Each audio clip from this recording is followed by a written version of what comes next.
નમસ્કાર દર્શક મિત્રો, ગુડ મોર્નિંગ ગુજરાતમાં આપ સૌનું સ્વાગત છે. હું છું હર્ષદીપ. નમસ્કાર, હું હિતાંશ. મિત્રો, એવું કહેવાય કે રોટી, કપડાં ઓર મકાન આ વ્યક્તિની મૂળભૂત જરૂરિયાતો છે અને એમાં પણ રોટી હવે આપણે આપણી આસપાસની રેસ્ટોરન્ટની અંદર શોધતા હોઈએ અને જેનો સ્વાદ આપણને મોહી જતો હોય. આમ કહું ને તો આપણને યમ ફીલ કરાવતું હોય. આપણા કોઈ અઠવાડિયું એવું નહીં હોય કે આપણે ક્યાંક રેસ્ટોરન્ટની મુલાકાત લેવાનું ચૂકી જતા હોઈશું, જે રેસ્ટોરન્ટના લવર્સ છે. આજે આપણે આના વિશે જ વાત કરવાના છીએ. આજે આપણી સાથે રેસ્ટોરન્ટ કન્સલ્ટન્ટ જાણીતા સુનિલભાઈ ઉદેશી આપણી વચ્ચે ઉપસ્થિત છે. ખૂબ ખૂબ સ્વાગત છે. એવું કહેવાય ને કે સફળતાનો સ્વાદ તો એ જ ચાખે કે જે સારું અનુભવ અને સંચાલન પણ કરી જાણે. તમે સફળતાનો સ્વાદ પણ ચાખ્યો છે અને સાથે સાથે લોકોને સારો સ્વાદ પણ પીરસવા માટે આપે ખૂબ એવા ઘણા બધા, એટલે લોકોની વિશલિસ્ટની અંદર તમારી રેસ્ટોરન્ટ્સના, જેને તમે કન્સલ્ટન્સી પ્રોવાઈડ કરી છે, એ લોકોના નામ હોય છે. તો આ સ્વાદની પાછળ એક યાદગાર અનુભવ આપવો તમારા સેગમેન્ટમાં, આ ઇન્ડસ્ટ્રીઝની અંદર કઈ રીતના આવવાનું થયું? પહેલાં તો ખૂબ ખૂબ ધન્યવાદ દૂરદર્શનમાં મને ઇન્વાઇટ કરવા બદલ. આ ઇન્ડસ્ટ્રીમાં હું 2001થી જોડાયેલો છું અને ઘણા બધા સારા શીખવાલાયક અનુભવો કર્યા અને ઘણું બધું ટેકનિકાલિટીઝ 2001થી જ્યારે મેં મારી ફર્સ્ટ કેફે રેસ્ટોરન્ટની શરૂઆત કરીથી લઈને 2025માં જ્યારે આપણે છીએ એમાં ઘણું બધું ટેકનિકલ શીખવા મળ્યું. ઘણા બધા લોકો જોડે મુલાકાત થઈ.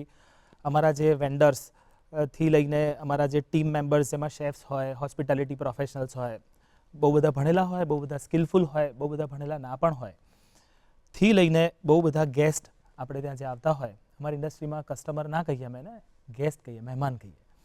તો એ બધા મહેમાનો દ્વારા પણ અમને ઘણું બધું શીખવા મળ્યું. અને 2025માં જ્યારે આ ઇન્ડસ્ટ્રીમાં છું ત્યારે મને એવું એક વસ્તુ રિયલાઇઝ થઈ કે હું રેસ્ટોરન્ટ બિઝનેસમાં નથી, હું એક રિલેશનશિપ બિઝનેસમાં છું. ક્યાં વાત! એટલે અત્યાર સુધી મને લાગે છે કે મેં જે કમાયું છે ને એ રિલેશનશિપ છે અને એની ઉપર મેં છેલ્લા 10-12 વર્ષ, આમ તો હું 2001થી આ ઇન્ડસ્ટ્રીમાં છું, પણ 12 વર્ષથી મેં રિયલાઇઝ કર્યું છે કે રેસ્ટોરન્ટ ઇન્ડસ્ટ્રી એ રેસ્ટોરન્ટ ઇન્ડસ્ટ્રી નથી, એ રિલેશનશિપ ઇન્ડસ્ટ્રી છે. તમે કેટલી રિલેશનશિપ તમારા ગેસ્ટ જોડે જ નહીં પણ તમારા સ્ટાફ જોડે બી, તમારે ત્યાં વાસણ ધોતા હોયથી લઈને તમારા ગેસ્ટ સુધી તમે એમની જોડે રિલેશનશિપ કેટલી કેળવો છો, તમે એમને હોસ્પિટાલિટી કેટલી દાખવો છો, એના ઉપરથી તમારી સક્સેસ ડિફાઇન થાય છે. બિલકુલ બિલકુલ. સુનિલભાઈ, બહુ એક એવો વ્યક્તિ છું જેને બહુ ખ્યાલ નથી કે એક્ઝેક્ટ કન્સલ્ટન્ટ તરીકે તમે શું ડિઝાઇન કરતા હશો. એમ્બિયન્સ, મેન્યુ, ફૂડના ટેસ્ટ કેવા હશે કે શું? તો તમે અતથી ઇતિ કરો છો કે તમારું કઈ રીતનું શું કામ છે? જો બ્રીફ તમે અમને આપશો તો અમને વધારે ખ્યાલ આવશે. કરેક્ટ. એટલે ફૂડ એન્ડ બેવરેજ એટલે કે ખાણીપીણી, એના સંદર્ભમાં આવતી દરેક વસ્તુ. હા, પણ ઇન્ટિરિયર ડેકોરેશન નહીં, આર્કિટેક્ચર નહીં, એ બીજો વિષય છે, એ બીજું વર્ટિકલ છે. પણ રેસ્ટોરન્ટમાં જે ફૂડ એન્ડ બેવરેજ વિભાગ આવે એમાં શું હોય? એટલે ફોર એક્ઝામ્પલ, આપને રેસ્ટોરન્ટ શરૂ કરવી છે, તમે એન્ટરટેનમેન્ટ ફિલ્ડથી બિલોંગ કરો છો, તમને આ વિષયમાં કંઈ ખ્યાલ નથી પણ શોખ બહુ જ છે, ખવડાવવા પીવડાવવાનો શોખ છે, ખાવા પીવાનો શોખ છે. એટલે તમને થયું કે અચ્છા, અને મારી પાસે એક સરસ, અમારી પાસે એક પ્લોટ પણ પડ્યો છે અને અમારે એક રેસ્ટોરન્ટ શરૂ કરવી છે. એટલે તમને આર્કિટેક્ટ અમદાવાદમાં ઘણા મળી જશે કે આખા ગુજરાતમાં ઘણા મળી જશે, પણ હવે રેસ્ટોરન્ટ ચાલુ કેવી રીતે કરીશું? એ સારામાં સારું આર્કિટેક્ચર બનાવી આપશે. એમાં હવે મારો રોલ શરૂ થાય. આર્કિટેક્ટ તમને એક ટાઈમે જ્યારે એનું કામકાજ શરૂ થઈ ગયું ને પછી એ કહેશે કે તમારું કિચન વિભાગ ડિઝાઇન કરવાવાળું કોણ છે, એમને બોલાવો. તો એવા કિચન કન્સલ્ટન્ટ્સ પણ છે. પણ અમારા ઇન્ડસ્ટ્રીમાં, જેમાં હું રેસ્ટોરન્ટ કન્સલ્ટન્સી કરું છું, એની અંદર કિચન કન્સલ્ટન્સી પણ અમે એની અંદર પૂરું પાડીએ છીએ. હવે એનું શરૂઆત કેવી રીતે થાય? તો સૌથી પહેલાં જે રેસ્ટોરન્ટનું મેનુ હોય ને, એની મેનુ આઉટલાઇન અમે ડિઝાઇન કરીએ. મેનુ આઉટલાઇન એ અમારું ફાઉન્ડેશન થઈ જાય. એ મેનુ આઉટલાઇન ઉપરથી જ કિચન વિભાગ ડિઝાઇન થાય, એના ઓટોકેડ ડ્રોઈંગ્સ બને, એનું BOH એટલે બેક ઓફ ધ હાઉસ. રેસ્ટોરન્ટની પાછળ પણ ઘણું બધું બનતું હોય છે, ઘણી બધી ઘટનાઓ હોય છે, જેમાં સ્ટાફને આપણે ખવડાવી પીવડાવીશું ક્યાં, એમનું સ્ટાફ ચેન્જિંગ રૂમ ક્યાં, સ્ટોર ક્યાં, કોલ્ડ સ્ટોર ક્યાં, કટલરી ક્રોકરી જે ઘણી બધી ત્યાં બધી વપરાતી હોય છે તો એનો સ્ટોર ક્યાં? કારણ કે બધી મોંઘી મોંઘી ક્રોકરી કટલરી હોય, તૂટી ના જાય, તેને સરસ રીતે સ્ટોર કરવી પડે. સ્ટાફની મૂવમેન્ટ ક્યાંથી કરીશું, ગુડ્સ અંદર આવતા હોય તો ગુડ્સ એન્ટ્રી ક્યાંથી કરીશું, એ બધું આપણે ડિઝાઇન કરીએ. થી લઈને કિચનની અંદર ડ્રેનેજ, પ્લમ્બિંગ, HVAC અંદરની જે એર સર્ક્યુલેશન છે, જેની અંદર એક્ઝોસ્ટ છે, ફ્રેશ એર ડક્ટિંગ છે, એ બધું જ અમે ડિઝાઇન કરીએ. એના પછી સ્ટાફ ઉપર કામ કરીએ. પણ ફાઉન્ડેશન તો મેનુ જ છે, જે મેનુની આઉટલાઇન બની હતી ને એના સંદર્ભમાં જ કરીએ. એવું નહીં કે આ રેસ્ટોરન્ટની અંદર આવું કિચન બનાવ્યું હતું એટલે અહીંયા બી કોપી પેસ્ટ કરી દો, એવું નહીં. મેનુ તમને કેવું મેનુ ગમે છે, તમે કયા લોકેલિટીમાં રેસ્ટોરન્ટ ખોલી રહ્યા છો, એના ઉપરથી જે મેનુ બન્યું હતું એના ઉપરથી જ આપણે કિચનને BOH પ્લાન કર્યો. એના ઉપરથી જ એને લાગતો વળગતો જે ટીમ આપણે જે ડેવલપ કરવાની છે ટીમ ડેવલપ કરીએ છીએ. એ આવી જાય પછી એના યુનિફોર્મ શું હશે, મેનુની અંદર આપણે કટલરી ક્રોકરી કેવી વાપરીશું, એ બધું આવતું જાય. અને એની જોડે જોડે આપણે ફૂડ ટ્રાયલ શરૂ કરીએ. એટલે કિચનની અંદર આપણે ફૂડ બનાવતા વખતે ઘણીવાર બનતી યાદ આવે, અચ્છા પેલું આપણે લેડલ લાવવાનું તો રહી ગયું છે, પેલો ફ્રાઈંગ પેન લાવવાનું તો, એ બધી જ વસ્તુઓના ટ્રાયલ્સ શરૂ થાય. એ ટ્રાયલ દરમિયાન આપણને જે વસ્તુ ખૂટતી વધતી હોય એને પૂરી પાડીએ. એ થઈ જાય પછી સર્વિસ ટ્રાયલ્સ ચાલુ થાય કે ફૂડ બની ગયો તો સારું, પણ હું જ્યારે રેસ્ટોરન્ટ એરિયા ડાઇનિંગ હોલની અંદર બહાર મોકલું છું ત્યારે સર્વિસ બરાબર થાય છે, જેટલી મિનિટમાં પહોંચવું જોઈએ કે 15 મિનિટનો ટાઈમ છે, 20 મિનિટનો લીડ ટાઈમ છે, એટલી મિનિટમાં પહોંચી જાય છે. એમાં સપોઝ તમે તમારા મિત્રો એમને બધાને આપણે ઇન્વાઇટ કરીએ, એમના ટેબલ ઉપર ફૂડ પહોંચાડીએ, એમાં જે ફીડબેક આવતા હોય નોંધીએ, એને આપણે સમૂહ કરીએ. અને એ બધું જ પત્યા પછી આપણે લોન્ચનું આયોજન કરીએ. લોન્ચની અંદર બધા ઇન્ફ્લુએન્સર્સ મિત્રોને બોલાવીએ કે ઇન્ફ્લુએન્શિયલ બિઝનેસ પર્સનાલિટીઝ હોય કે જે તે ઉદ્યોગમાં જે એક્સપર્ટ હોય એમને આપણે ઇન્વાઇટ કરીએ, એમને આપણે આપણું ફૂડ પ્રિવ્યૂ તરીકે ચખાડીએ. અને એ જ રીતે આપણી રેસ્ટોરન્ટ લોન્ચ થાય. લોન્ચ કર્યા પછી 3 મહિના સુધી આપણે રેસ્ટોરન્ટને મોનિટર કરીએ કે એમાં શું ફીડબેક આવે છે, ગેસ્ટ આપણી જોડે શું વધારે માગણી કરી રહ્યા છે, એમને શું મજા નથી આવતી, શેમાં કંઈક ભાઈ વધતું ઓછું થઈ રહ્યું છે. એ 3 મહિના સુધી મોનિટર કર્યા પછી પ્રોપર રેસ્ટોરન્ટ લોન્ચ થઈ કહેવાય. આ રેસ્ટોરન્ટ લોન્ચ કરવાની એક તમે આખી જર્ની કીધી. હાજી. એટલે આમ જુઓ ને તો એનું બેકગ્રાઉન્ડ આટલું બધું, નહીં તો કેવું હોય કે ભાઈ પેલા જે 4M કહેવાય કે શું જોઈએ તો મેન મની માર્કેટ, એટલે એ વાળો એ મેન્યુફેક્ચરિંગ ને એની અંદર ઉત્પાદન માટે ઉપયોગી લાગુ પડતું જ હોય, પરંતુ સ્વાદને છે એટલે આમ તમે આટલા વર્ષોના અનુભવના આધારે સ્વાદનું પણ સાયકોલોજીકલ ચેન્જ થતું હોય. હાજી. તો એની અંદર આપણે શું જોયું, કેવી રીતના અમદાવાદની અંદર પણ વિશેષ કરીને જો વાત કરવામાં આવે તો અમદાવાદની અંદર કઈ રીતના એનો ચેન્જ આવ્યો છે આખો? અરે બહુ સરસ ક્વેશ્ચન છે આ.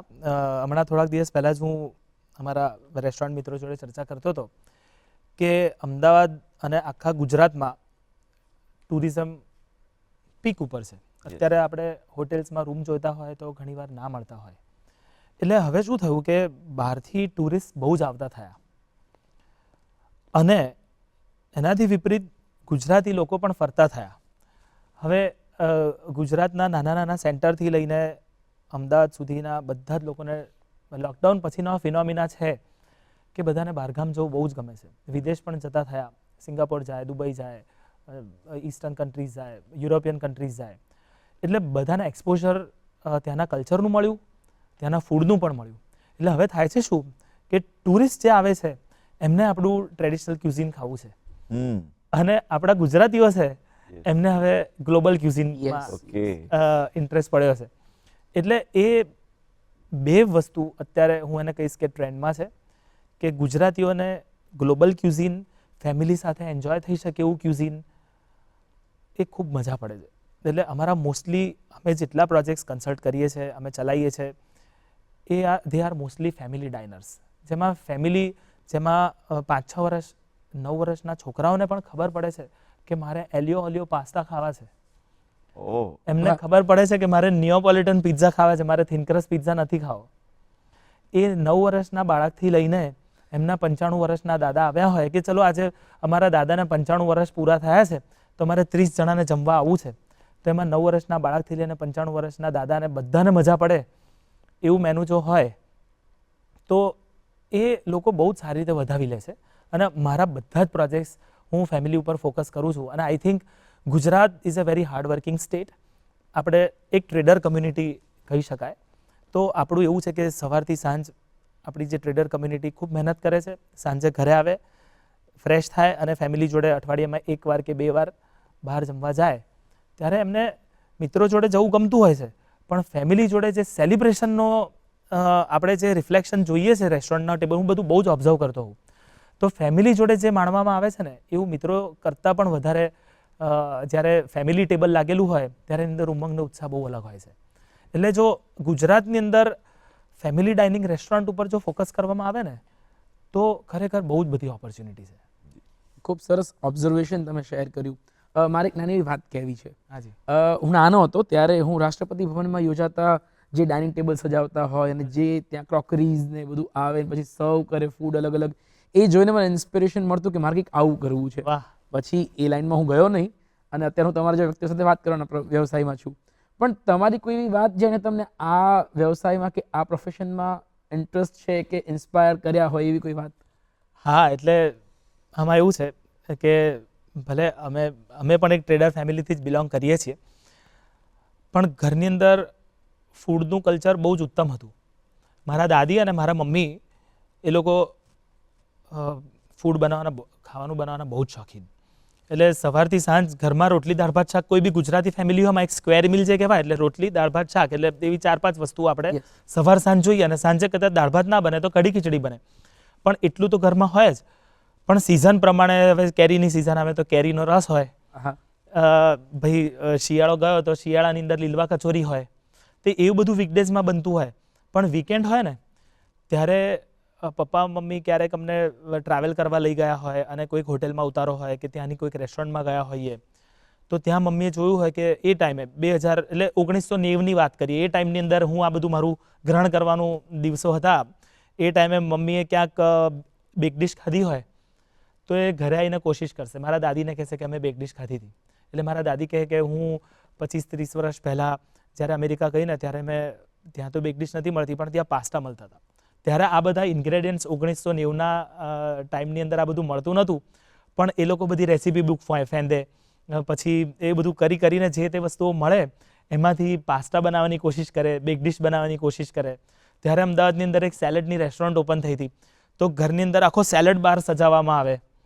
અને આ જેમ મારા દાદી ને મારા મમ્મી ખાવાનું બનાવવાના શોખીન, એ જ રીતે મારા પપ્પા વોઝ લાઈક અ ક્રિટિક. જ્યારે ટેબલ ઉપર બધી વસ્તુ આવે ને ત્યારે પછી એમાંથી બધું કહે કે ના, આપણે રેસ્ટોરન્ટમાં ગયા ને ત્યારે એમાં સ્લાઇટ આ વધારે હતું, સ્લાઇટ આ ઓછું હતું. એટલે આ બધી વસ્તુઓ હું બાળપણમાં ઓબ્ઝર્વ કરતો હતો અને આ બધી વસ્તુઓ હું અને મારી બહેન આ બધું જોતા જોતા મોટા થતા અમને એનો શોખ, ખાવા પીવાનો શોખ બહુ જ થયો. અને કદાચ હું જ નહીં, અમદાવાદનું કયું પરિવાર એવું હશે કે જેમાં ખાવા પીવાનો શોખ નહીં હોય. બધાને પોતપોતાની વાનગી રિલેટેડ અમદાવાદીઓ ફૂડના તો શોખીન છે, જે આપણે માનવું જ પડશે. તો અમારું પણ એ જ ફેમિલી હતું, પણ મને બહુ જ પ્રેરણા મળી હતી. અને બીજું એક એવી અમુક ઘટનાઓ ઘટી કે જેના લીધે આ ઇન્ડસ્ટ્રીમાં હું આવ્યો કે ફૂડના શોખીન તો અમે અમારું આખું ફેમિલી બહુ જ હતા. મારા ફોઈ પણ બધા ઘણા બધા, બોમ્બેથી મારા ફોઈ આવે તો એ બી એવી જાતની બધી ગાર્ડન સેન્ડવિચ બનાવે અને બધું. મારા માટે it was very fascinating, it was like magical કે એક નાના કિચનમાંથી કેટલી બધી વસ્તુઓ બહાર આવે છે, કેટલી અલગ અલગ વસ્તુઓ બહાર આવે છે. પછી એવું થયું કે મોટા થયા પછી કંઈક ભણવાનું ને કરિયરની વાત આવી, એટલે એ ટાઈમે MBA બહુ જ ચાલતું હતું. જેમ અત્યારે એન્જિનિયરિંગ, ડૉક્ટર ને બધું બહુ ચાલતું હોય છે, ગાડરીઓ પ્રવાહ કહી શકાય. એટલે એ ટાઈપે MBA ચાલતું હતું. એટલે પપ્પાએ મને, અમે જેમ સ્મોલ ટ્રેડર્સ ફેમિલીમાં હતા, એટલે પપ્પા કે બેટા MBA કરી લે એટલે સારી જોબ મળી જાય, તું સ્થાયી થઈ જઈશ. હવે MBAમાં એન્ટ્રન્સ એક્ઝામ આપવી પડતી હતી અને મને પરસેવો છૂટે. હવે બધી એન્ટ્રન્સ એક્ઝામના ક્લાસીસ એમાં ઊંઘ આવે. અને મેં પપ્પાને કીધું કે આ MBA કદાચ મારાથી નહીં થઈ શકે. એટલે પછી કદાચ એકાદ વાર એન્ટ્રન્સ એક્ઝામ આપી બી હશે પણ બહુ ખરાબ માર્ક્સ આવ્યા. એટલે પછી પણ એ દરમિયાન છે ને મારા પપ્પાએ મને બહુ જ બધી બુક્સ સજેસ્ટ કરી હતી, સેલ્ફ ડેવલપમેન્ટ બુક્સ, માર્કેટિંગની બુક્સ.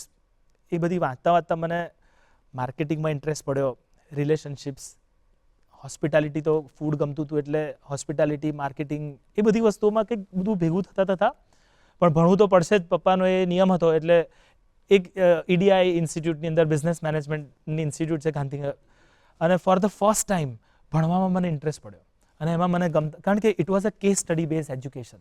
આપણું જે પહેલાંનું જે હું જ્યારે ભણતો, અત્યારનું મને ઓછું ખબર છે, પણ એ ટાઈમે ભણવાનું it was like classroom education. Teacher આવે, બુક્સ વાંચે, આપણને ભણાવે, લખાવે, નોટ્સ લખાવે અને બીજા દિવસે હોમવર્ક પૂછે. બધું કદાચ બોરિંગ લાગ્યું એટલે કદાચ ભણવાનો શોખ ના આવે, પણ EDIની અંદર it was case study base education. એની અંદર બહુ સારા ઇન્ડસ્ટ્રીયાલિસ્ટની અમને નોટ્સ ભણાવે, 7 દિવસ સુધી વાંચો અને તમે સ્ટેજ ઉપર આવીને પ્રેઝન્ટ કરો. એટલે સ્ટેજ ફિયર દૂર થયો, બોલવાની શક્તિ મળી, બધા ઓડિયન્સની સામે લોકો સવાલ જવાબ કરે. એટલે એના લીધે અગેન પીપલ્સ ઇન્ડસ્ટ્રીમાં આવવા માટે વધારે પ્રેરણા મળી મને. અને એના પછી બિઝનેસ મેનેજમેન્ટ પૂરું થયું ત્યારે પપ્પાએ કીધું બોલો હવે શું કરવું છે ચાલુ. જોબ કરવામાં સહેજે ઇન્ટરેસ્ટ નહોતો. અગેન બીઇંગ ગુજરાતીઝ એટલે તમને થોડા દિવસે જોબ કરતા હોય ને એટલે એમ થાય કે અભી તો કુછ અપના ही करना है એવું થોડા દિવસે થાય જ, પણ મન પહેલેથી જ એવું હતું કે નોકરી નથી કરવી. પણ તો બી ઘરમાં પ્રેશર એવું હતું એટલે થોડાક વખત સુધી મેં એક ઇલેક્ટ્રોનિક્સ ગુડ સ્ટોરમાં મેં થોડાક દિવસ જોબ કરી, પણ મને થયું ઇટ્સ અ ટ્રેપ, આવું નહીં થઈ શકે. એટલે જ મને મારા ફૂડ ઇન્ડસ્ટ્રી, મારા મમ્મી પપ્પા જે ઘરમાં મને ઉછેર કર્યો હતો એનાથી મને પ્રેરણા મળી. મેં કીધું ચલો let's start something in food. અને ઈડીઆઈની અંદર જ મારો એક મિત્ર હતો, એને પણ થોડોક એનો શોખ હતો, તો અમે બે ભેગા થઈને અમારી ફર્સ્ટ રેસ્ટોરન્ટ જાતે શરૂ કરી. ઓહો. તો આ રીતે હું આ ઇન્ડસ્ટ્રીમાં આવી પ્રેરણાથી સાથે એન્ટર થયો હતો. And then it was like no looking back. બિલકુલ. એક અદ્ભુત યાત્રા રહી છે જીવન સફર અને બિઝનેસને લઈને પણ. દર્શકો, આપણી આ સ્વાદની યાત્રા, સ્વાદ ઉપરનો સંવાદ પણ ચાલુ રહેશે. અત્યારે તમે પણ ચા અથવા ચટપટું કંઈક ખાવાનું લેતા હો. અત્યારે સમય થયો છે એક બ્રેકનો, લઈશું એક નાનકડો વિરામ.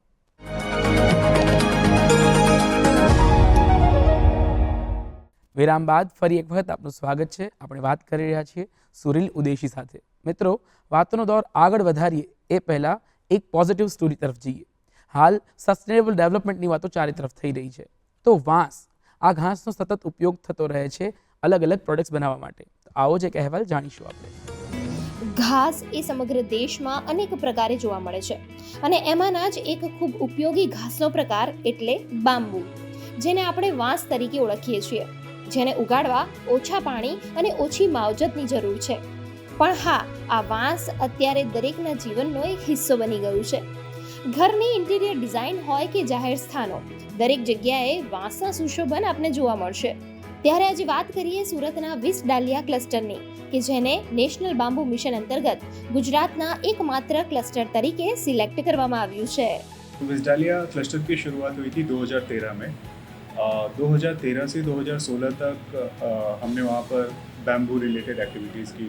जो आसपास के गांव के कोटवालिया भाई बहन थे उनको ट्रेनिंग दी बैम्बू में, हाई एंड प्रोडक्ट्स में. और ट्रेनिंग के बाद हमने हाई एंड प्रोडक्ट्स बनाने शुरू किए. फॉर एग्जांपल वो पहले बैम्बू के छोटे मोटे बास्केट्स और चटाई बनाते थे.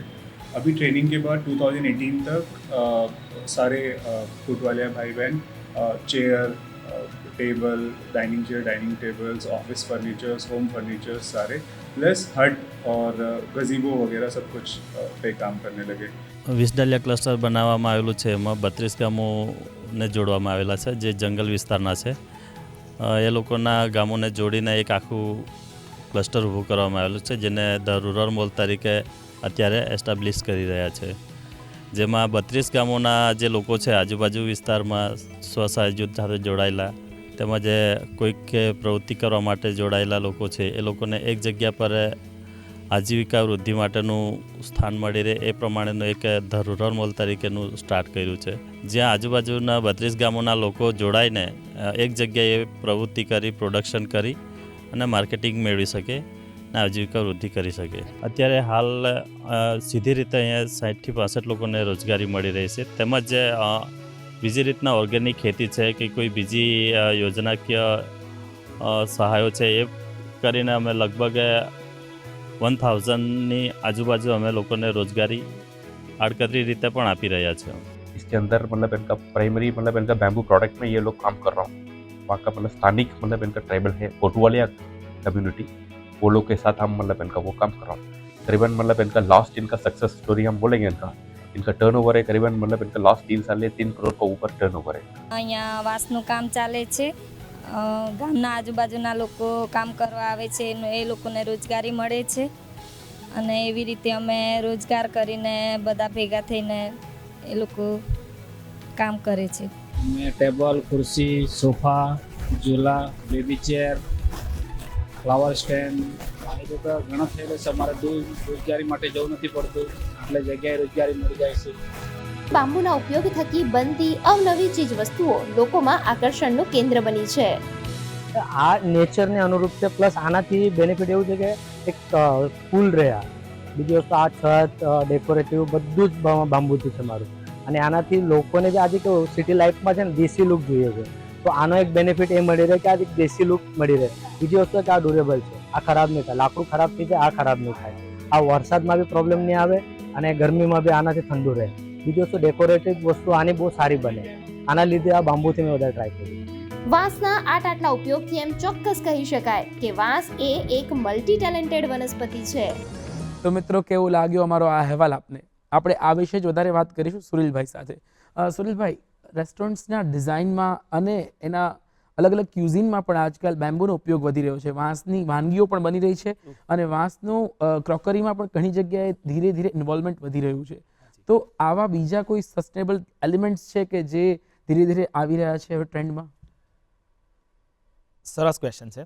હવે બાંબુ એક એશિયન ક્યુઝિનનો પણ ભાગ છે અને હવે બહુ જ બધું સસ્ટેનેબલ કાર્બન ફૂટપ્રિન્ટ્સની ચર્ચા થઈ રહી છે, રિયુઝેબલ પ્રોડક્ટ્સની ચર્ચા થઈ રહી છે, પ્લાસ્ટિક વેસ્ટ ઓછો કરવાની ચર્ચા થઈ રહી છે. ત્યારે બી બાંબુ અને બાંબુ સાથે ઘણી બધી પ્રોડક્ટ્સ, નેચરલ પ્રોડક્ટ્સમાંથી જે ડિસ્પોઝેબલ પ્રોડક્ટ્સ બનાવવાની વાત છે એ અમદાવાદના અને ગુજરાતના ભારતભરના ઓન્ટરપ્રિનર્સ એની અંદર ઝંપલાવ્યું છે અને I think it's a great news. બહુ સારા સમાચાર છે આપણા બધા માટે. થોડીક ફૂડની વાત કરીએ તો એશિયન ક્યુઝિનમાં એટલે કે ચાઇના તરફના જે દેશો છે ત્યાં બાંબુ શૂટ્સ ની વાનગીઓ બને છે. બાંબુ શૂટ્સની જોડે બુદ્ધિસ્ટ કલ્ચરની અંદર આપણને એવું લાગે કે ચાઇનીઝ લોકો ખાલી નોનવેજ જ ખાય છે, પણ બુદ્ધ ધર્મનું ત્યાં ઘણો બધો પ્રચાર છે અને ત્યાં વેજીટેરિયન, વિગન એ બધું ફૂડનો એ લોકો આનંદ લેતા હોય છે. ત્યારે એની અંદર બાંબુ શૂટ્સની જોડે જોડે બધા એમના ત્યાંના ટ્રેડિશનલ વેજીટેબલ્સ, કોકોનટ મિલ્ક એ બધાનો ઉપયોગ કરી અને એની વાનગી એ લોકો એન્જોય કરતા હોય છે. અને એની જોડે કરી હોય તો એની જોડે એમનો જેસ્મિન રાઈસ હોય, સ્ટીકી રાઈસ હોય, એની જોડે બાંબુ શૂટનો એ લોકો આનંદ ઉઠાવે છે. અને હવે ઘણી ઇન્ડિયન રેસ્ટોરન્ટ્સમાં પણ એ મળે છે. ગુજરાતના પણ અમુક પ્રાંતમાં બાંબુ શૂટનો ઉપયોગ સાઉથ ગુજરાત તરફ કે જે આદિવાસી વિસ્તારો છે એમાં એનો ઉપયોગ થાય છે. એમાં દેશી સ્ટાઇલથી બાંબુ શૂટનો ઉપયોગ કરીને એની વાનગીઓ બનતી હોય છે. અને હવે જ્યારે સસ્ટેનેબલ ડિસ્પોઝેબલ પ્રોડક્ટ્સ એટલે કે આજકાલ શું છે કે ટેક અવેનું કલ્ચર, જે બધું ઓનલાઈન બધા ફૂડ ઓર્ડર કરે છે એ બધું કલ્ચર વધ્યું છે. ત્યારે પહેલાં એવું હતું કે આપણને પ્લાસ્ટિકના બોક્સની અંદર આપણું ફૂડ આવે, એમાં આપણે વેજીટેબલ એટલે કે સબ્જીઓ મંગાવી હોય, રોટી મંગાવી હોય, તે બધું પ્લાસ્ટિકના ડબ્બાઓમાં આવતું હતું. જ્યારે લોકો કોન્શિયસ થયા, ખાલી ગવર્મેન્ટે તો ડેફિનેટલી સસ્ટેનેબલ ડેવલપમેન્ટને બહુ જ ભાર મૂક્યો છે, પણ એના લીધે ગણો કે પછી લોકો ફરતા થયા, લોકોમાં અવેરનેસ આવી, લોકો આર વેરી કોન્શિયસ. એટલે એમાં બાંબુની પ્રોડક્ટ્સ બે રીતે થાય. એક આપણે ડિસ્પોઝેબલ પ્રોડક્ટ તરીકે યુઝ કરી કે એકવાર વાપરી અને પછી આપણે એને ફેંકી દીધી, અથવા તો એની અંદર છોડ રોપ્યો કે એનો બીજો ત્રીજો ઉપયોગ કર્યો. અને અમુક કેફેની અંદર બાંબુની રિયુઝેબલ ડિશિસ પણ અત્યારે અવેલેબલ છે. ઇવન કોકોનટ શેલની પણ ના બી હવે સમજો કે નાના નાના બોલ્સ ડિઝર્ટ્સ માટે ઉપયોગ થતા હોય છે. એવી ઘણી બધી પ્રોડક્ટ્સ છે, જેમ કે બગાસ એટલે કે શેરડીના જે છોડા હોય એનો ઉપયોગ કરીને પણ હવે ડિસ્પોઝેબલ બોલ્સ ને એના બધા પ્રોડક્ટ્સ બની રહ્યા છે. બિલકુલ. પછી સ્ટ્રોની વાત કરીએ, જેમાંથી આપણે બેવરેજીસ, ડ્રિંક્સ આપણે પીવા માટે સ્ટ્રોનો ઉપયોગ કરીએ છીએ. તો સ્ટ્રો બી પહેલાં પેપરની સ્ટ્રો આવી, પણ હવે પેપરમાં એવું થયું કે પેપર અને બાઇન્ડ કરવા માટે કંઈક પ્રોડક્ટ જોઈએ એટલે કંઈક એની અંદર ગ્લુ લગાવવું પડતું હતું. એટલે પેપર પણ હવે ધીરે ધીરે લોકો કહે છે કે ભાઈ તમે એને સસ્ટેનેબલ બનાવ્યું પણ હવે શરીરની અંદર ગ્લુ જાય છે. એટલે હવે કોર્ન સ્ટાર્ચનો ઉપયોગ શરૂ થયો. હવે કોર્ન સ્ટાર્ચ એવું છે કે એનું જ્યારે બનાવટ થાય ને તો પ્લાસ્ટિક જેવું લાગે, પણ એ પ્લાસ્ટિક નથી. એને જમીનમાં રાખવાથી એ તરત જ ધીરેથી 1-2 મહિનાની અંદર એ સોલ્યુબલ મટીરિયલ તરીકે ગણાય છે. જ્યારે પ્લાસ્ટિકને જમીનમાં દાટવાથી 400-500 વર્ષ સુધી એ પ્લાસ્ટિક જમીનમાં ભળતું નથી. સુનિલભાઈ, આપે જે વાત કરી ને આની સાથે સાથે એવું બને કે આપને તો આટલી બધી જગ્યાએ ફરવાનું થતું હોય, એક જે સૌથી મોટી ચેલેન્જ આવતી હોય ને, જેમ એક લોકોને ટ્રેડિશન વાળું ફૂડ જોઈતું હોય છે એ પણ રેસ્ટોરન્ટની અંદર, અને ધીરે ધીરે મિલેટનું પણ ખૂબ વધ્યું છે.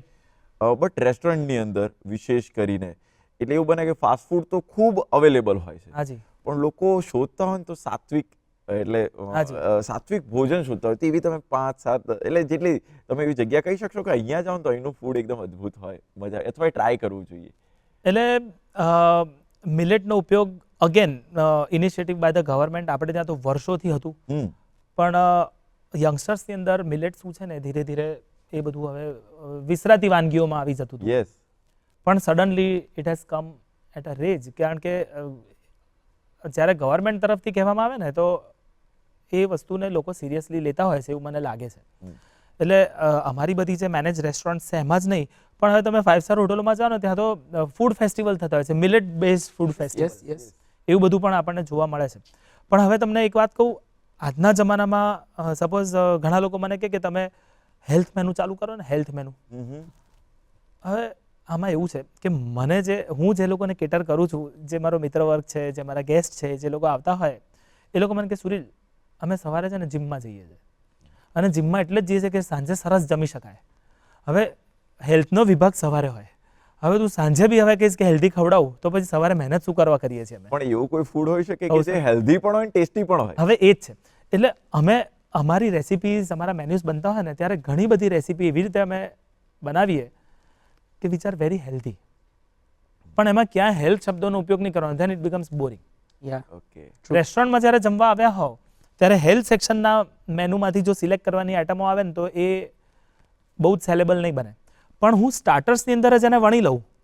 ફોર એક્ઝામ્પલ અત્યારે આવોકાડોનો ઉપયોગ ઘણો છે. Avocado has protein rich, mineral rich, એની અંદર વિટામિન્સ પણ છે. હવે હું એને હેલ્થ સેક્શનમાં નાખું કે હેલ્ધી સેલેડ, તો એને નહીં વેચી શકું. એની જગ્યાએ હું મારા સ્ટાર્ટરમાં પહેલા નંબરમાં એ વસ્તુ મૂકું ગ્વાકામોલી કાર્ટ. ગ્વાકામોલી એટલે આવાકાડોથી બનતું એનું ડીપ છે, એની ગુજરાતીમાં કહીએ તો એની ચટણી છે.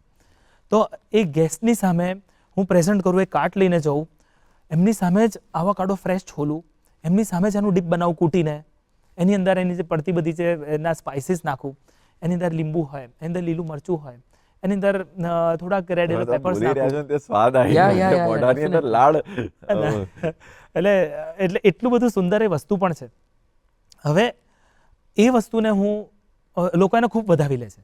હવે એ જ રીતે મિલેટની વાત કરીએ.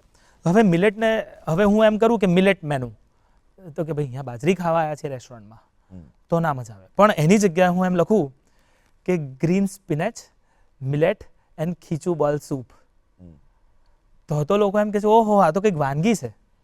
આપણે નોર્મલી ટમેટો સૂપ ને માંચાવ સૂપ ને બધું બહુ જ પીએ છે, પણ આ ગ્રીન સ્પિનેચ, મિલેટ એન્ડ ખીચું બોલ સૂપ શું છે? તો પહેલી વસ્તુ તો ઇટ ઇઝ વેરી હેલ્ધી. બીજી વસ્તુ, આપણા ગુજરાતી કલ્ચરમાં સૂપનું કંઈ બહુ વાતો થઈ નથી. આપણા ગુજરાતીમાં આપણે સૂપની વાત કરીએ તો કયો સૂપ તમને વિચાર આવે છે? સૂપ હોય કોઈ દિવસ ગુજરાત? આપણે જમવા બેસે એટલે રોટલી દાળ ભાત શાક હોય. આપણે ત્યાં મેક્સિમમ જો કંઈ સૂપ ગણી શકાતો હતો ને નાના હતા ત્યારે તો એ રાબ હતી, રાબ. ખબર છે એને આપણે સૂપ કહી શકાય તો એને કોઈ દિવસ આપણે સૂપના વર્ટિકલમાં મૂક્યું નથી, પણ એ રાબ ઘણીવાર ઘરમાં બનતી હતી તો એને સૂપ કહેવું હોય તો. પણ એ કદાચ રેસ્ટોરન્ટ સુધી હજી પહોંચાડી નથી અમે, કારણ કે થોડુંક એનો ટેસ્ટ ઇન્ટેન્સ છે. પણ પાલકનો સૂપ તો કરી શકાય ને, પણ એની અંદર આપણે એને ટેસ્ટી કરવા માટે આપણે થોડાક જાતે મસાલા બનાવીએ, એની અંદર લીલું મરચું નાખીએ અને એની અંદર મિલેટ્સ નાખીએ, એટલે કે બાજરી. સરસ રીતે એમાં મિલેટ ઇન્ટ્રોડ્યુસ કરી દીધું. અને એની અંદર ખીચું બોલ્સ. હવે ટમેટો સૂપ લો ને તો ટમેટો સૂપની અંદર બ્રેડ ક્રમ્સ એટલે કે ક્રૂટોન્સ નાખતા હોય છે.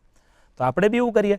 તો આપણે સ્પિનેચ અને મિલેટ સૂપની અંદર કંઈક ઇન્ટરેસ્ટિંગ કરવા માટે જે ખીચું બનાવે ને ચોખાનું, અને સરસ એની અંદર લાઇટ મસાલો અને એની ઉપર પેલો મેથીયાનો મસાલો કરી એના બોલ્સ બનાવી અને આપણે સ્પિનેચ સૂપમાં મૂકીને આપીએ તો અંદર નાના નાના ખીચુના વ્હાઇટ કલરના બોલ્સ અને ગ્રીન કલરનો સ્પિનેચનો સૂપ, અને લોકો એને ખૂબ માણતા હોય છે, ખૂબ એકદમ ચાવથી ખાતા હોય. મારે એક બસ સમયની આપણે એક સીમા છે એટલે છેલ્લો એક પ્રશ્ન પૂછવો છે. આટલા સરસ મેન્યુ ડિઝાઇન થાય, રેસિપીઝ ડિઝાઇન થાય, આનું ભાવપત્રક કોણ નક્કી કરે છે અને કઈ રીતે કરે છે? હવે અરે કઈ રીતના થાય છે? યસ,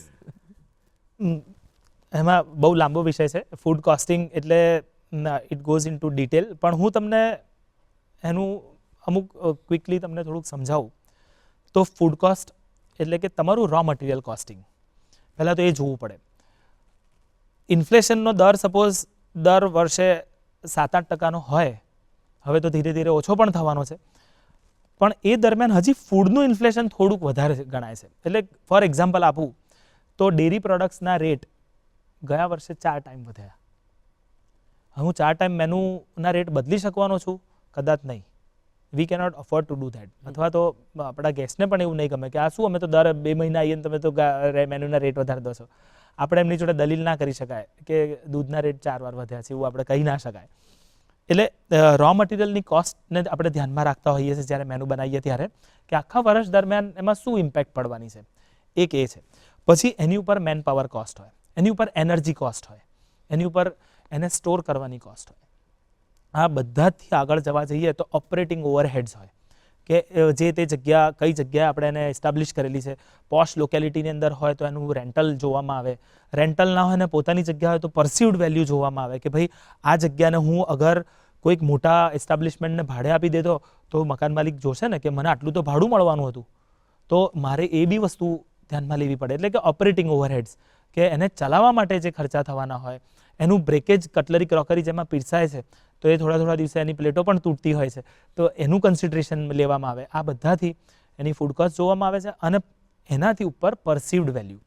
ફોર એક્ઝામ્પલ, જે મેં આવાકાડો કે સ્પિનેચ મિલેટ અને ખીચું બોલ સૂપની વાત કરી, તો હું ઘરમાં બનાવું તો એની આપણે કોસ્ટ કાઢીએ તો એ અલગ લેવલની હોય. અને હું રેસ્ટોરન્ટની અંદર જ્યારે પીરસું છું તો ફૂડ કોસ્ટની ઉપર જે આ બધા લેયર્સ લાગ કરતા હોય છે, તો એની ફૂડ કોસ્ટ, એનું જે MRP જે ફાઇનલી જે બનતું હોય છે એ આખું બદલાઈ જતું હોય છે. ઘણીવાર અમારા ગેસ, અમારી જે બધી રેસ્ટોરન્ટ છે ને બધી પ્રીમિયમ ડાઇનર્સ છે, એટલે they are on a higher side of menu price. એ ટાઈપની અમારી રેસ્ટોરન્ટ્સ છે. એટલે ઘણીવાર અમને લોકો પૂછે કે આટલી બધી કંઈ કોસ્ટ હોતી હશે, ફૂડ આટલું બધું મોંઘું હોય, ત્યારે હું એમને કહેતો હોઉં કે બસ આ ફૂડની કોસ્ટ નથી, બિલકુલ આ તમારા ટેબલ સુધી જે ફૂડ પહોંચે છે એની અંદર બહુ જ બધી ઘટનાઓ બને છે અને બધાની કોસ્ટ છે.